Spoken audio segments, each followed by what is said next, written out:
Hey guys, I'm Derik Clark, the sports director here at WNYO, and you're listening to WNYO 88.9 FM, the Laker Radio Network. Welcome back to WNYO 88.9 FM, the Laker Radio Network. My name is Derik Clark, and you're listening for the next hour to a great show. It's first show back, start of the semester, Laker Sports Talk. If you don't know, my name is Derik, sports director here at WNYO, as I just stated. And for the next hour, I'll talk about sports. I got a special guest coming on later in the show. He's one of the men that manned the pipes for your Oswego State Lakers men's ice hockey team. That's later on in the show. He's a little behind. He's coming out of a meeting, I'll say. And he'll be here shortly to be with me on the show. Until then, we will just yap about the great thing that is sports. And that's actually fine by me before he comes on the air, because there's some things I got to say about sports, because that's what I do. That's my job. That's what I like to talk about. So here we are.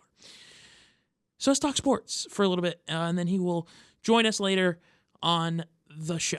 So basically, where do I even start? There's a lot going on. You got the Super Bowl coming up this weekend. You got the craziest Stadium Series game I've ever seen happen last night with a goalie fight. You got NASCAR delaying the Clash all the way to Wednesday because snow. Wouldn't happen if they were in Daytona. Just saying. So we got a lot of things to talk about in the world of sports. So yeah. So until we get our interviewee into the show, might as well break down some stuff in the sports world. Since it is a hockey player, might as well talk some stick and puck first.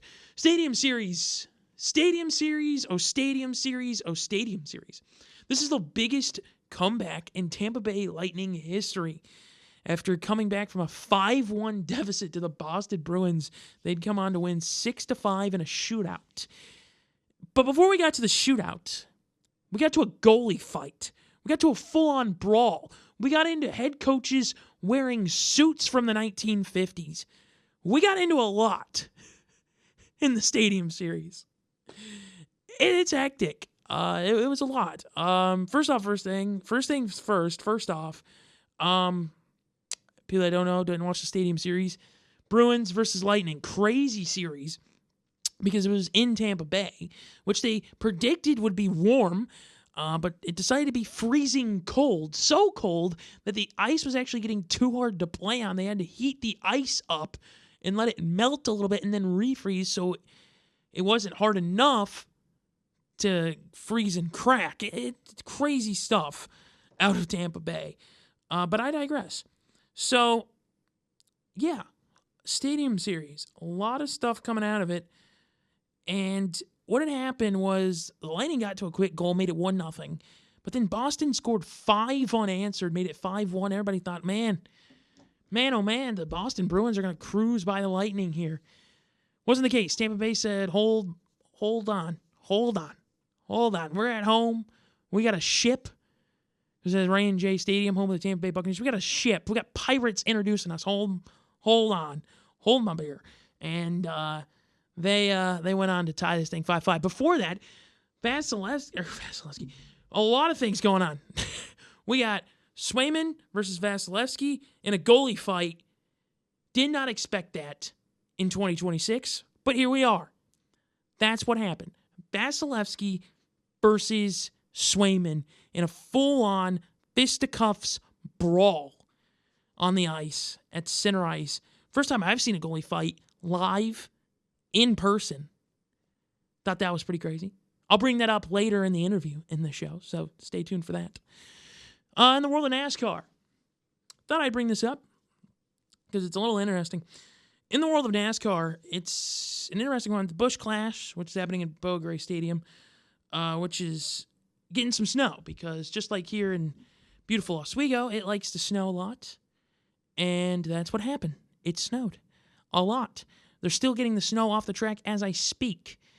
They actually let some of the drivers test the snowy surface, which was yesterday. And they're like, no. We're not doing that. So they are clearing the stadium and the track and all that over there at Beaugray Stadium. I feel like that's a disaster on NASCAR's hand. And what I mean is they should just be in Daytona. They truly should be at Daytona. Like, they should just be at Daytona. They should just be racing at Daytona. Like, it's I don't even know why. It's not even Speed Week anymore because NASCAR left the Clash. Like, they left they wanted to tour the Clash around. I'm not against that by all means. But you're in the middle of February and you put it at a track that's on the East Coast that's not Florida. It's bound to happen that snow hits, and it did. So yeah, I think they need to readjust themselves, plan better. Either put the race in Daytona or bring it over to California and race Sonoma. I don't know. Like, just put the race not at Bowling Green Stadium. I don't know. I'm not a NASCAR driver by all means. So I don't know. I'm not a NASCAR operator. I'm not a driver by any means. But I digress. I completely digress. I don't know what else to tell you there. I will say, though, that I don't know. There's a big shakeup there. If you're anyone in the world of racing, I just feel like that's a little different. But outside of that, we got the Super Bowl this weekend. I'm a Texans fan. We lost in the divisional round for now the seventh time in a row. Seventh time in a row.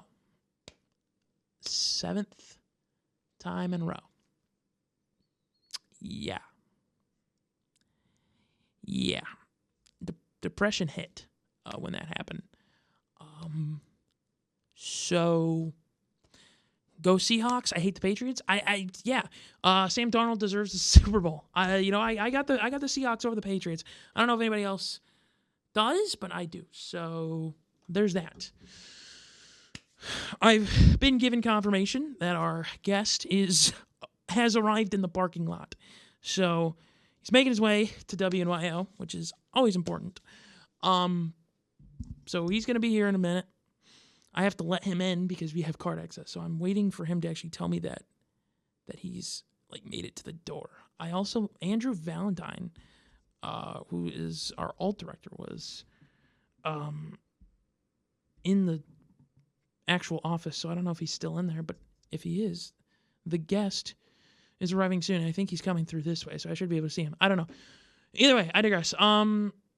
So before our special guest joins into the show, which is in a few minutes here, the Super Bowl. I don't know. I feel like I should be talking about it more. I got the Seahawks over the Patriots. I hate to say it to all the Patriots fans that are probably out here right now walking down this hallway and looking at me through this window going, Derek, what the heck are you talking about? I think Sam Darnold deserves it. I mean, the guy's been on 6 different teams. Come on, give the guy a break. I think he completely deserves the Super Bowl and what it means. So, yeah. As here comes Mr. Milberg himself. All right, we'll go to break real quick. Into Laker Sports Talk. My name is Derik Clark, the sports director here at WNYO. And you're listening to Laker Sports Talk on WNYO 88.9 FM, the Laker Radio Network. The guest has arrived, which means I have the intro, which I don't think he knew I had an intro, but I have one for every guest. Tonight I'm joined by Brandon Milberg, a goalie who should not need no introduction, but a man who has a career full of traveling, starting his junior's career in the NCDC for the Islanders Hockey Club, then into the NAHL for the Minnesota Magicians, and then later in the same season to my original hometown, Wichita Falls Warriors. He would later go on to go into D1 for Sacred Heart for a year before landing himself right here into the beautiful city known as Oswego, New York. Ladies and gentlemen, boys and girls, welcome, Brandon Milberg. Thank you, Derek. I appreciate it. Yeah, man. Welcome. This is probably a little different. Have you ever actually been on a show before? I don't know if you've... No, this is the first time. It's a little different. I've had Coach on, I've had Baker, I've had McCarthy, so...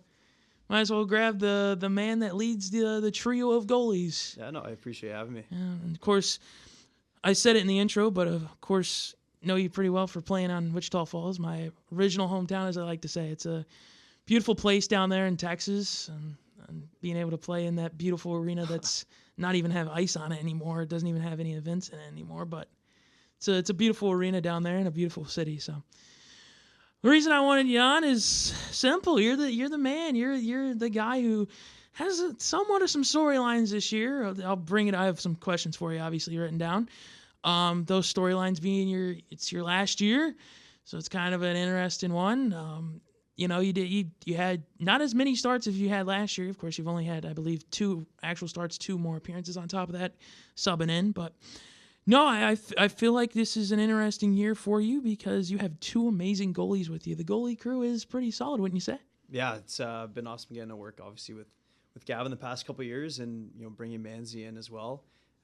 3 of us have got along extremely well. He's 2 of the closest guys to me on my team, so being able to work with those guys and compete with them on the ice every day has been a pleasure. And again, they're awesome guys and great teammates.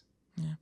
Well, you play the most interesting position in hockey. I hate to use this word, but I'm just going to say this a little weird. I hate to glaze the position of goaltending, but I'll say it like this. I feel like every sport has its most important position. Football has quarterback. Baseball, I feel like, has pitching. Basketball, I feel like you could pick anyone on court, really.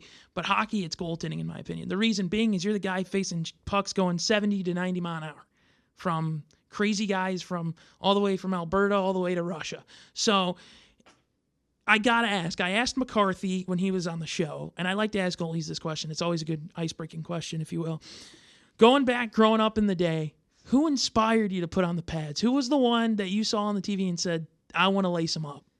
Yeah, it's actually interesting, right? I didn't play much player. I feel like many players, rotate through the goalie position, and, one guy ends up being a goalie. But for me, I think I played a couple games of player, ended up putting the pads on. I still remember I played against one of my best friends still to this day. He was in the opposite net, and yeah, kind of fell in love with it from there, right? And my parents, have always been my biggest support, and my dad was a goalie as well. So I'm not sure how much of a say or if he wanted me to put on the pads, but that's kind of how it shook out, and yeah, didn't look back from the age of 5 or 6. And was there any instance of like your first shot you ever took, you ever go, oh, that hurt, I don't want to do this anymore? No, I didn't have that. I remember winning my first game, and oddly, very vivid memory of that game, and yeah, again, didn't look back and never went out player again. Although I'd love to score goals, but yeah, it never worked out like that. You bring up scoring goals. Would you ever? I don't know if Ed Gosick would let you, but would you risk a goalie goal? I never had the opportunity to try through my career, but it's always in the back of my head. If the net's empty and you're up a couple goals, it's always running through my head. I think that'd be super cool. I'll never forget back in the day. Obviously I grew up in Wichita Falls, so I grew up with the Wildcats, not the Warriors of which you played on. But after that, moving up here, I'm living in the Elmira, New York area, which used to have the Jackals, and they used to have a goalie by the name of Sam Murata. And he actually went for a goalie goal one time, and he missed it, and it was so bad, and he never went for it again. But I was like, that's the only time I feel like I'd ever witness a goalie trying to go for a goalie goal. They're always rare, but they're always fun. Yeah, you don't want to risk and get scored on. That's a downside, so you gotta watch for that. No, but I don't know, man. You're such an interesting story. The student section loves you. That's the one thing I've noticed. Being able to go on the road games with you guys and everything, and like the fans that follow, it's just they talk about you a lot and the goaltending a lot, which I didn't really notice until this year, even though I started going on the road obviously last year with you guys. It's just there's a weird emphasis on goaltending here. And what I mean by that is, heck, I'll bring it up later, but obviously we have a jersey now, a number now hanging up in the rafters, one that you will be the last one to ever wear. But I feel like that's such an interesting situation to have, is the aspect of just people here care about the team, but there's just the student section being right behind the goal. They have that emphasis of goaltending, and they give a lot to the road goaltender as well. I don't know. Does the student section, obviously I feel like you feel it, but do you know what I mean? Do you get what I'm saying? It's super noticeable, and it's one of my favorite parts about playing at home. Obviously I wish it was the first and third period, but for the second period, when it's rocking back there, it's awesome, and they've always been super, super supportive of me, the fans, for the past 3 years, and it's a cool experience, right? I like to get them in the game, after a big save, maybe pumping them up a little again, getting them involved. So I think we feed off each other. It's a fun atmosphere.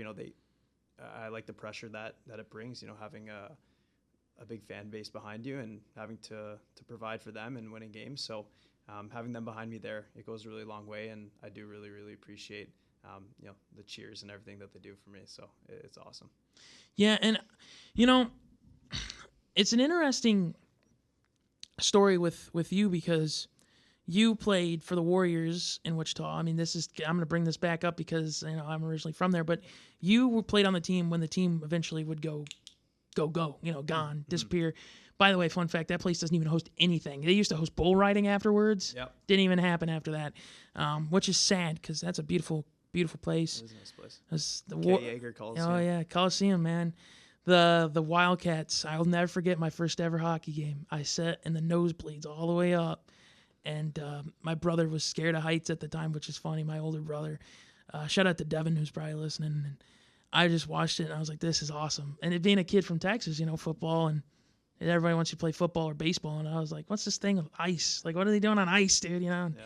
So it happened there. But, no, I mean, back to juniors, though. I mean, you look back to your juniors, you've played in the NCDC, and then you obviously went to Minnesota for a little bit in the NAL, and then went over to Wichita Falls, obviously.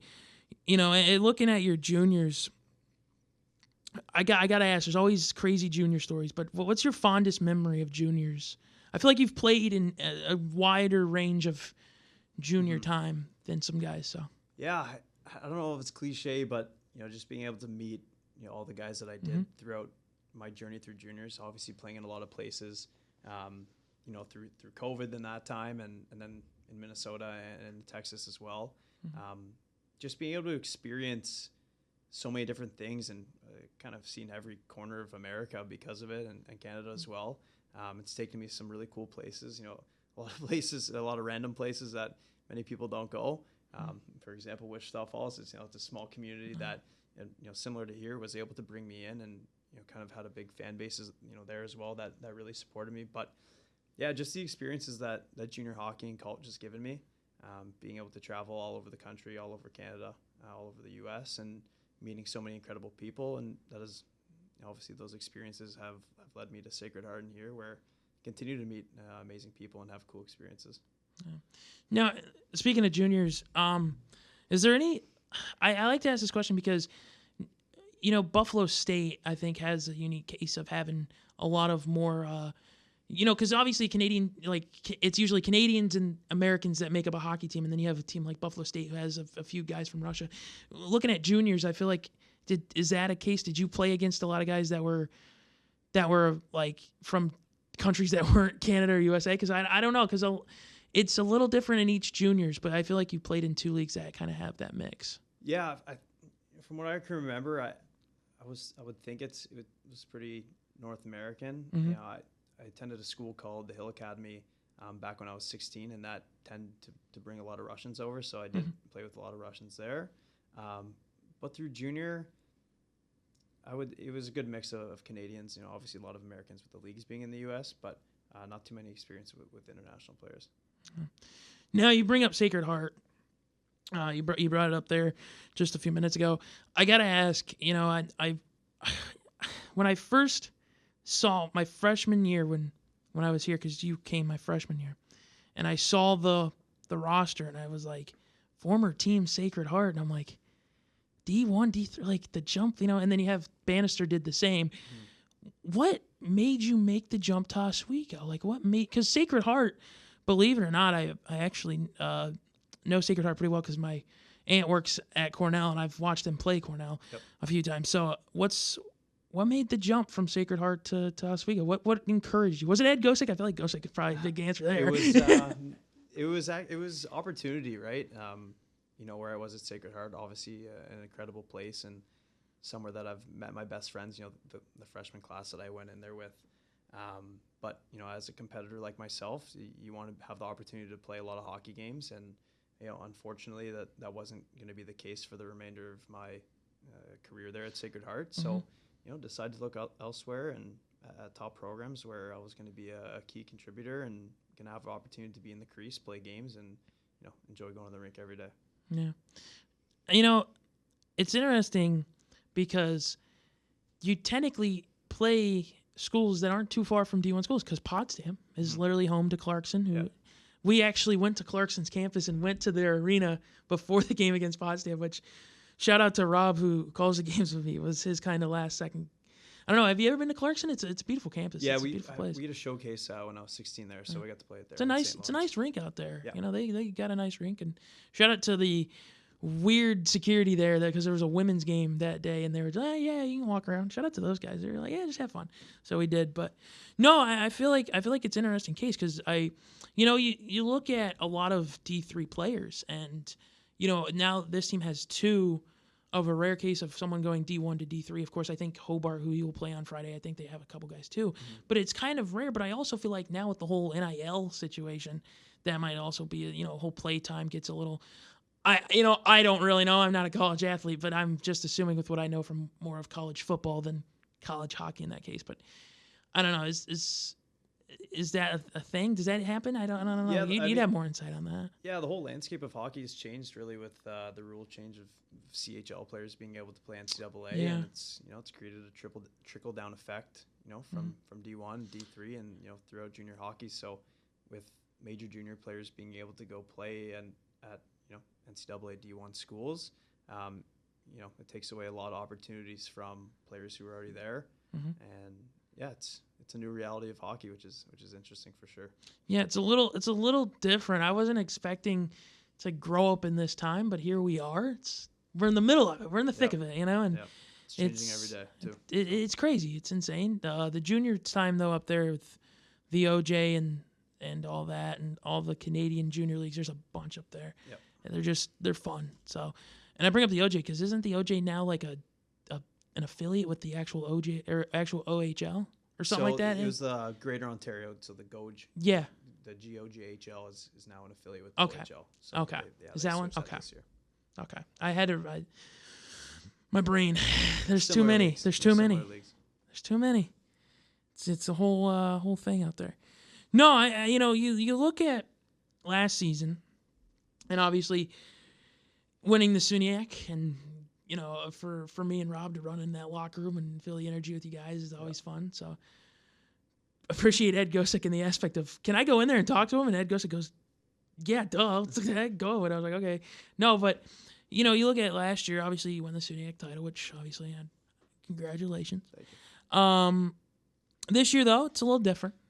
Hobart, obviously, this week is not your typical out-of-conference matchup. It's a conference matchup. Yep. I'll use words my good friend Rob said on the last time we played Hobart earlier this season. Quote, this is what happens when a private institution joins a public college conference. What do you agree with that? Like, do you feel a little different playing a non-SUNY school in the SUNYAC? Like, is there a difference to that? Because obviously you have Skidmore, too. Mm-hmm. They're two teams that have... We're going to be honest here on the show, a lot more money. So, like, is there a feeling of almost grudge, I guess, against those two schools in a way? Yeah, I mean, not really, right? Those conference decisions are out of our control. So, yeah, we usually play Hobart at least once a year, anyways. I know, especially for Ed, likes to play the best competition that he can. Game in and game out. So. Being able to play those guys twice a year and kind of see where we stack out, twice a year, one at home, one away is a good opportunity. Obviously, they had our number here whenever that was, a month or two ago at our place. But, we have an opportunity on Friday to go on the road and make a statement to, our conference and the country as well that, we belong at the top of the rankings like we have been and, we can compete with the number one team at any given day. So it's a good opportunity, right? Again, we don't control who comes in and out of the conference, but we're always ready to go and to face those opponents. You bring up how they're number one in the nation. The national rankings came out today. We fell down to 6th, which I feel like is way better than what could have happened, to be blunt with you. Yep. Looking at this weekend, obviously we just talked about Hobart, but then the next night you play Geneseo, number 14 Geneseo. Last time we played Geneseo was in Geneseo. By the way, smallest barn I've kind of been in the aspect of it's like a low roof and it's a small place. Mm-hmm. Great student section, I got to add. Yep. But you beat them 1-0. Shout out to McCarthy with the 54 saves. Yep. But the thought of playing Hobart and then Geneseo, two teams that are nationally ranked, two teams that are definitely two teams that are going to be a little addition of tough weekend hockey. Is there, you said it a little bit, but is there, I guess I would say, is there fire under the skates a little bit with the guys? Like you don't feel that you're number 6, you feel like you're higher. Absolutely, especially coming off of, the past handful of games. We felt that, other than the Potsdam game, we haven't been our best.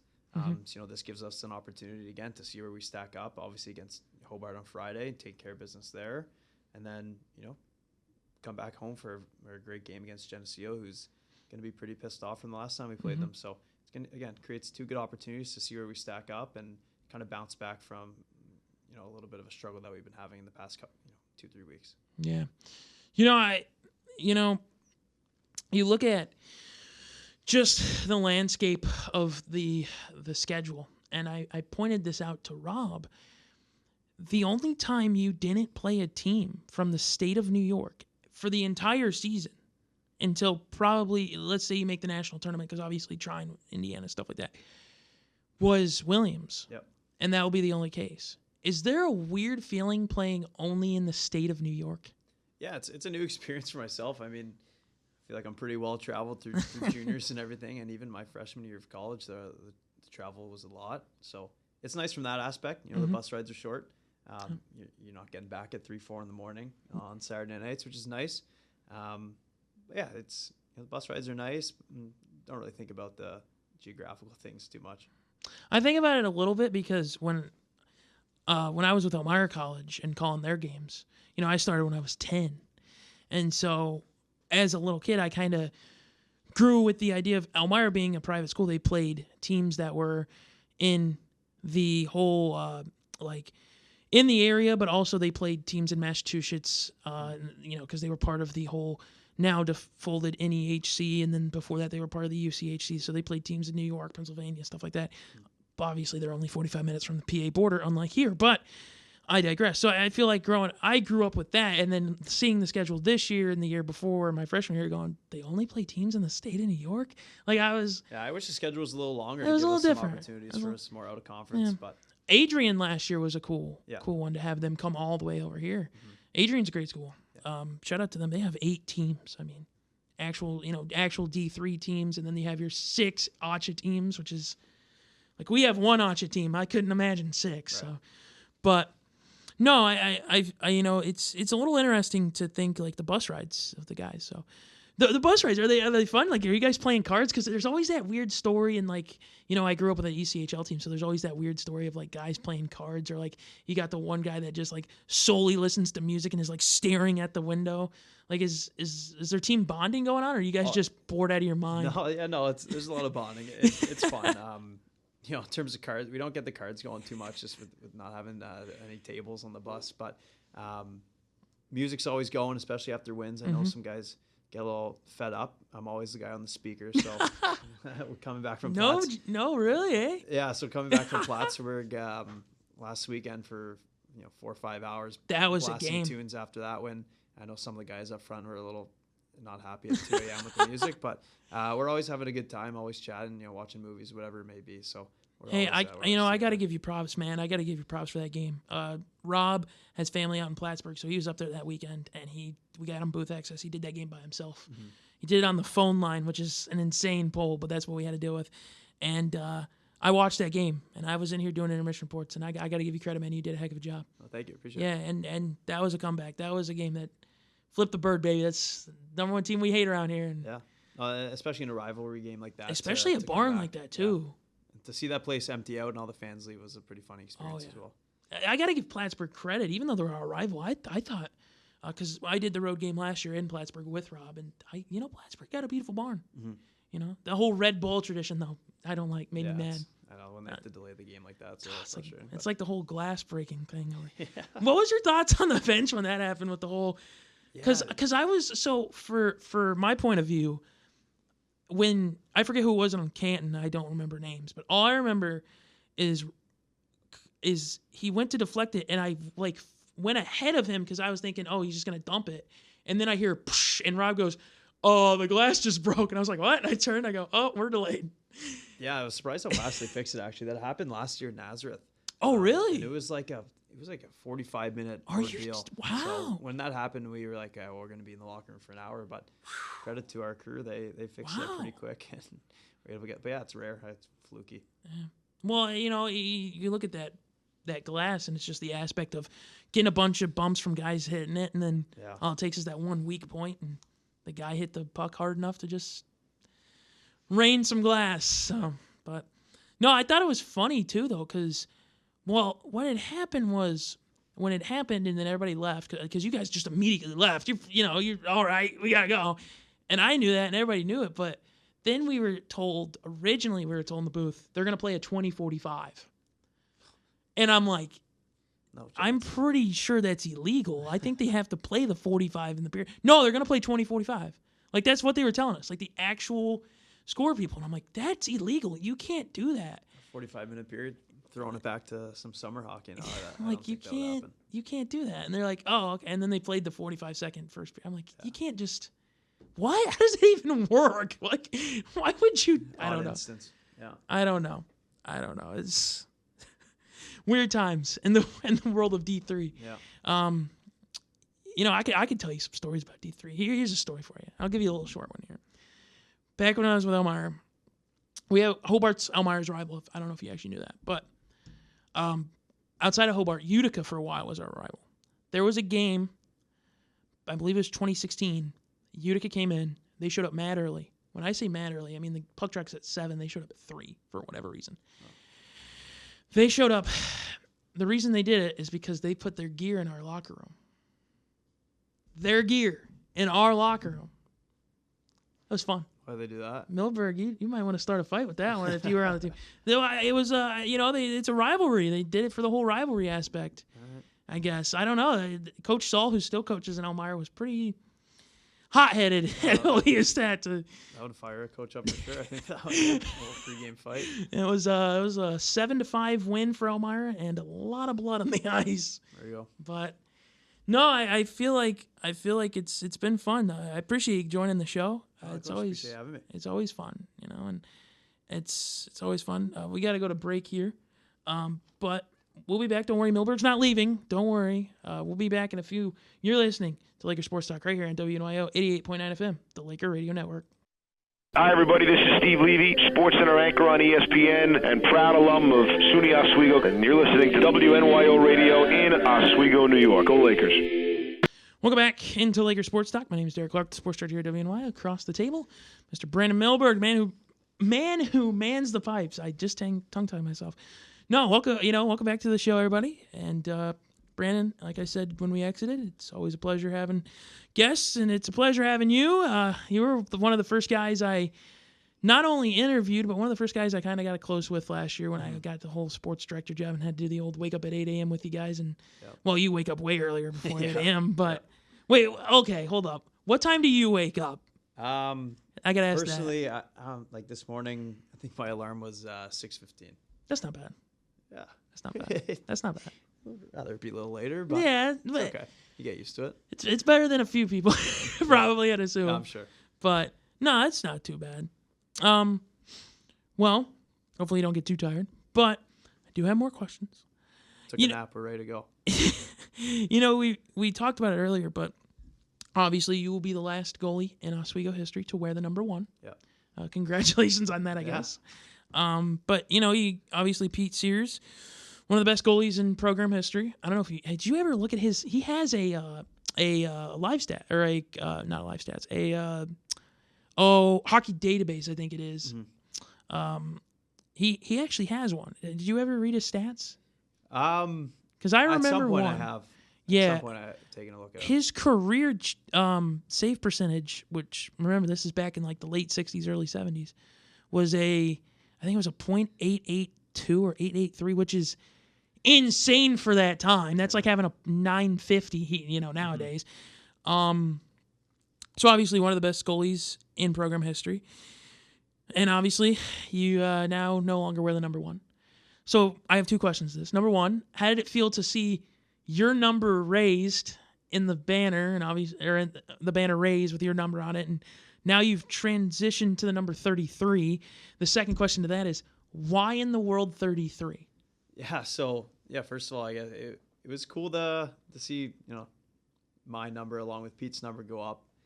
Obviously for Pete, but yeah, just to be able to wear the last person to ever wear that number in a very, historic program is cool. Obviously not something I was expecting to happen, but something very, very well deserved for Pete. Obviously he's done a lot, not only for the hockey program here, but throughout the community, throughout his whole life for the last, 50, 60, 70 years. So he's made from what I've learned and learning about him, he's made a gigantic impact in this community. So incredibly well deserved, and cool to see number one up in the rafters. And all the guys like to joke around that, my number is up there, which is funny. But yeah, in terms of 33, I wore one my whole life. I switched when I went to high school at Lawrence Academy. I switched to 33. Always a number that I liked growing up. 1 and 3 were kind of my lucky numbers. So yeah, 33 was a number I've worn before and have had success with. So switching to that was a no-brainer for me.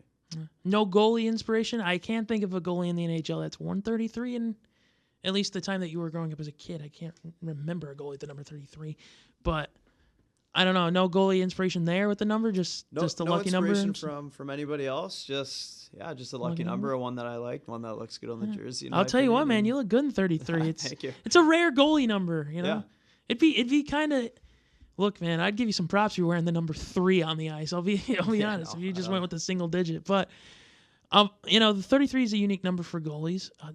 There was Potsdam's goalie was weird. 28. Don't really see that a lot. No, that's very rare. Shout out to Perno, who is a pretty good goalie. I got to give him credit. When we were in Potsdam, he was playing on his head. And obviously, you had a heck of a night that night here at home. And yeah, he's a good goalie. It's tough coming in. With the strength of his team and against, when we're at our best, it's never easy for the other goalies. But yeah, he's a good player. With that, I bring that up.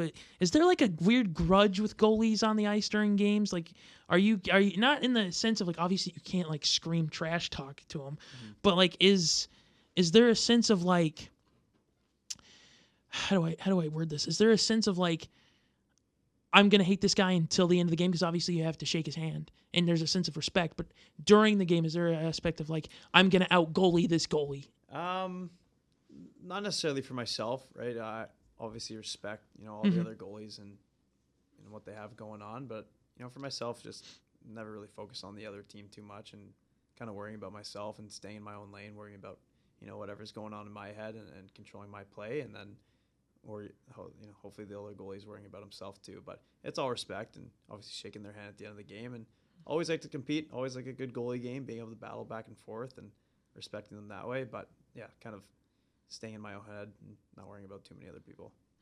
That's the only people you should be worrying about here at home is the student section, right? So, yeah, exactly.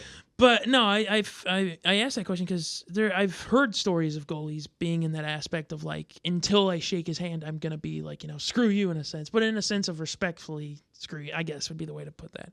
No, and goalies are goalies, and the reason I bring that up is because I got to bring up the two guys that you're in the locker room with. The goalie room is definitely interesting. McCarthy, who's been on the show, great guy, love that guy. Love him. I haven't had Manzi on the show yet. The reason I need to have Manzi on the show is because I'm going to be honest with you. Out of all the goalies I've ever met in my entire life and seen play on the ice, he is the definition of the most stereotypical goalie I've ever seen in my life. And what I mean by that is he's the most odd. He's the most odd, stereotypical goalie. I'll never forget, last semester, he was the first guy on for afternoon skate on a Wednesday at 3 o'clock because you guys start at 3. This kid comes on at 2:30. Now, the reason I was there at 2:30 is because I was setting up equipment.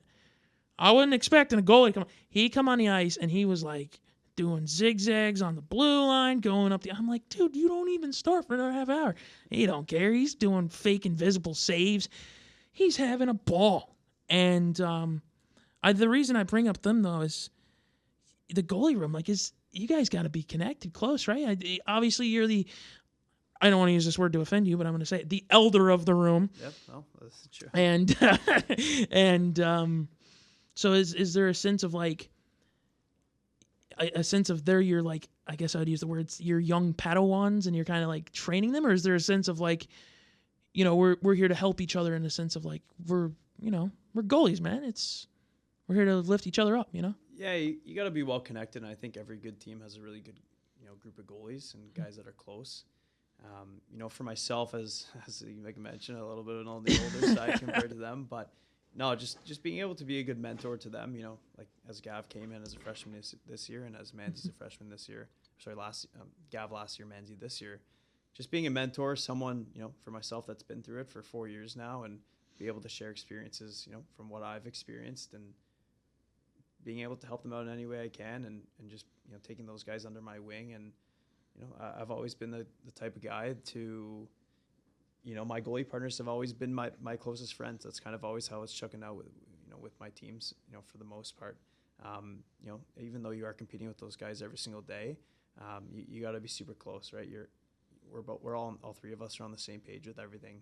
We're facing the same challenges every single day. We're going through the same struggles all the time for the most part. So being able to be well connected to those two guys is super important, because we have to understand what's going on with each other, and what we're all going through, whether it's the highs of hockey or the lows of hockey. So just being able to be connected with those guys, and obviously away from the rink, we're very, very close as well, always hanging out. And it's really nice when you have two other guys who you really love, and can go compete with on the ice every single day. I bring up the goalie room for another question. I talked about it earlier. Manzi, dude, I've said it on air multiple times. I asked him in person one time when I was at SIPS, and for some reason SIPS, I don't expect somebody from the hockey team to be there, and then Manzi showed up. But no, I love Manzi, but I had to ask him in person, and maybe you have more context because you're in the locker room with him. What is with him watering the left goalpost? I asked him in person, and his own words were, he said it so weird. The goalposts are my friends, basically, is what he said. Yeah, in layman terms, he's a character. Yeah, like you said, he's got his own certain ways that he does certain things. It is funny. We got a good kick out of some of his antics on the ice. But yeah, I've never asked him about the water bottle thing. I don't know if I want to know what's going on in his head. But yeah, he's like you said, a little bit more of a stereotypical goalie. He's got his ways he goes about things, and you gotta love it. It's just part of being a goalie, and again, respect it, and but at the same time, you can make fun of it as well. Now, you got any superstitions yourself? Like, are you? I don't see you watering the goalpost. No, but I don't have any. Just a loosey goosey guy. Yeah, I keep it very, very loose. I think if you were to ask, any of the guys in the locker room, I'm maybe too loose at times, but no, I'm always the one. Even during games, intermissions, the one joking around with guys and trying to keep it light. For myself, if I get too serious and too, I don't want to say concentrated, but I kind of lock myself into a zone where I can't play free. And I can't play confident. So being able, I'm a very, athletic style goalie. So being able to be loose and free, having that kind of mindset through a game kind of allows me to play my game. But no superstitions. I listen to this, I do the same stretches and listen to the same playlist of music. But outside Nothing of that, I don't get dressed a certain way, or because you're not especially wearing as a goalie, not wearing the same like jock strap like Sydney. Is it Sydney? No, it's Brad Marchand, I think, who's been wearing the same one since like Pee-wee. Yeah, no, I don't have anything like that. If some guys tie their right skate first and the left skate, for me, if I were to have that and were to mess something up, for example, before a game, and I wouldn't want anything to kind of screw with my head before I get into a game, so I stay away from all of that. And also, goalie skates are completely different than skater skates in a sense of the old leg pads. And speaking of leg pads, I gotta bring it up, man. I gotta bring up the helmet. Beautiful helmet, by the way, this year. Thank you. With the team photo and everything. What inspired that? With the whole, because you also have the throwback pads in a sense to like I would say, I don't know if you have a specific year, but I'd say like the 1970s, 80s. So, like, what inspired that? Yeah, I usually keep it pretty simple. Throughout my life, I guess usually a white base. Colors here and there. But with this being my last set here in Oswego, and potentially my last goalie set, if I don't decide to keep playing after this, I want to do a little something extra. I've had the retro look in mind for a while now. I've never gotten the opportunity I never went through with it. I've had this, outline since I was 16 of what exactly I put on my pad. So yeah, I did. I finally went through with it, and I love the way it looks. Actually, funny story. They messed up part of the graphic and put the CCM on the wrong part of the pad, and CCM was actually nice enough to send me a whole new pair of there you pads go. and fix it, which was cool. So That's a rare that got happens. 2 pair of pads right now. Got to send one back, but I've got 2 right now. But in terms of the helmet, yeah, it's being able to recognize the boys from last year and the Suniac champ team. That was the first thing I thought of putting that on the helmet. Believe it or not, that was really the first thing that I've ever won in my life, which sounds crazy. Really? Growing up, I was usually not on the best teams, but yeah, never won a tournament, never really won a championship. And, that feeling of last year with all the boys and, a lot of my family there and a lot of friends there, it's something that I'll remember for the rest of my life. So it was a no-brainer for me to, put that on the side of the helmet there. Wow. I wasn't expecting to hear something like that out of you. That was a fun time, and of course going to the national tournament, and you only play in one game, but you played in the game. That's what matters. Trying beautiful rink. But no, you had a phenomenal game that night, and guys are buzzing. And I feel like last year, especially the storyline there was, I don't know if you listen to the media, to the presses, but there was a belief with how many new guys on that team last year that, hey, they're going to win maybe 8 games. And I had a sense the first game, I'm like, no, these guys are going to be better. You started your first game was against Hobart, which you'll play this Friday. Like, you played great hockey against them. Yeah. And you guys carried and went on to win the Suniac, and that became the 4th conference in my career that I've had the beautiful opportunity to hold the trophy and get some photos with. So shout out to Ed for letting me go in there and celebrate with you guys. But no, it's an interesting world of goaltending, and it's always fun to talk to guys that play the position, because, like I mentioned earlier, it's just it's a unique position. You stand there for most of the time. I hate to say that, maybe you disagree, but I do. It's a lot of standing. But it's you got a whole when I think of a goalie, the first thing I think of is, I don't remember the goalie who it was, but I remember the clip of the goalie who sat on his net and just sat there. And that's what I think sometimes of goaltending. But something rare happened last night in the Stadium Series that never really happens with goaltenders. And I think you have a feeling of what I'm about to bring up. The old goalie fight. Did you see it live? Because I saw it live. No, I wasn't watching the game, but okay. I got to watch it. I watched it live, cool. And let me tell you something. My room 911 in Fennell was shaking because I was like, there's no way in the world this is happening. Goalie fights, man. You've probably never been one in your career. I haven't. Would you love to be in one? Would love to, when I was in Wichita, with that being the South Division there, it's usually a pretty rough league, a lot of fights. I would like to think I had some opportunities. I know, especially one time we were down in El Paso. It was a full line brawl. El Paso, man, beautiful jerseys. Their other goalie jumped in at the far end, and that would have been my chance. But at the time I was a little stats obsessed, and I had a shutout. I didn't want to get kicked out of the game and ruin it and get suspended, so I decided to stay in my net. Not much of a fighter. That would have been fun. Would have been interesting to see. Probably get some cool pictures out of it.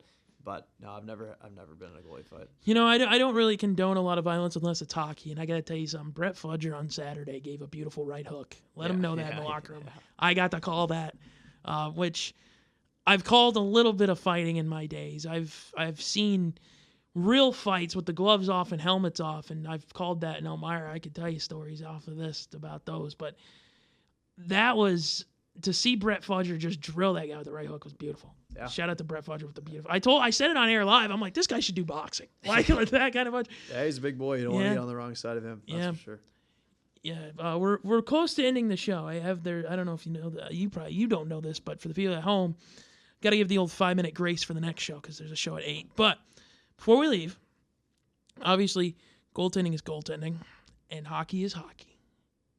But I didn't ask the question at the beginning because I thought I'd save it at the end. Who's your favorite NHL team?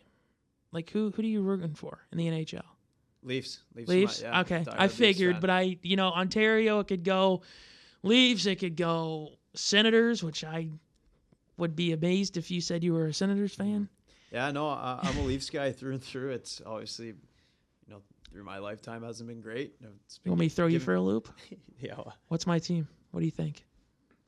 I grew up in Texas. Wildcats. No, I don't know. Well, it's not Dallas. Stars. It's not Stars. I actually hated the Stars when I was growing up because they had the jerseys with the bottom half-star like the originals. I didn't like them when I was a kid. The first game that they played on my TV was against the Ducks, and it was when they had the Webfoot as their alternate. And I thought D for Ducks, D for Derik, so I grew up being a Ducks fan. There you go. So a little better this year. A little better. Little better. More like, better. oh my God, we're in the playoff situation. No, but no, I always like to ask the guys because Grenier is from the Vancouver area, but he roots for the Oilers, which threw me off when I first met him. I don't like that. I was like, you're like 20 minutes from Vancouver, and you root for the Oilers? Threw me off. We have a lot of Oilers fans and a lot of Pittsburgh fans, and we have Pittsburgh nobody from makes Pittsburgh sense. and nobody from Edmonton. So interesting. Pittsburgh makes more sense than Edmonton, in my opinion, because I feel like Edmonton is one of those teams in all 4 major sports leagues that nobody really knows because they're not playing in a city that has like a baseball team or like a NFL or like a NBA team in it. But this is the part where I got to end the show. So thank you so much for joining me. I will give you the tour of this station afterwards, obviously. And you will continue the tradition of signing the stick, which has been signed by a couple guys. There we go. Any final words? No, I appreciate having me on. It was fun. It was a cool experience. Thank you. Obviously, you don't, at least the time I had Ed on, he told me that he doesn't tell the guys till about game day of who's starting. So I'm assuming you don't know who is starting this weekend. No, yeah, we usually find out, if we play on a Friday, we'll find out Thursday night. Yeah. So I'll find out Thursday. Well, if you're in a game, hopefully this helps you. I don't know if it will, but hopefully it does. Important weekend this weekend, folks. We'll be in Hobart calling that game. Don't worry, we always like going on the road. So Hobart on the road in Geneva in the cooler. Worst drink I've ever been in my life. I'll say it proudly. I hate that barn. But we're at home against Geneseo the next night. It's all right here on WNYO 88.9 FM, the Laker Radio Network. Thank you so much to Brandon Milberg for joining the show, and to all you that have tuned in. This will be turned into a podcast, by the way, so you'll be able to share it to your family. Perfect. But until then, guys, as always, my name is Derik Clark, the sports director here at WNYO. You've been listening to Laker Sports Talk right here on WNYO 88.9 FM, the Laker Radio Network. For more Laker Sports Talk, listen to WNYO 88.9 FM, the Laker Radio Network, Monday nights at 7 p.m.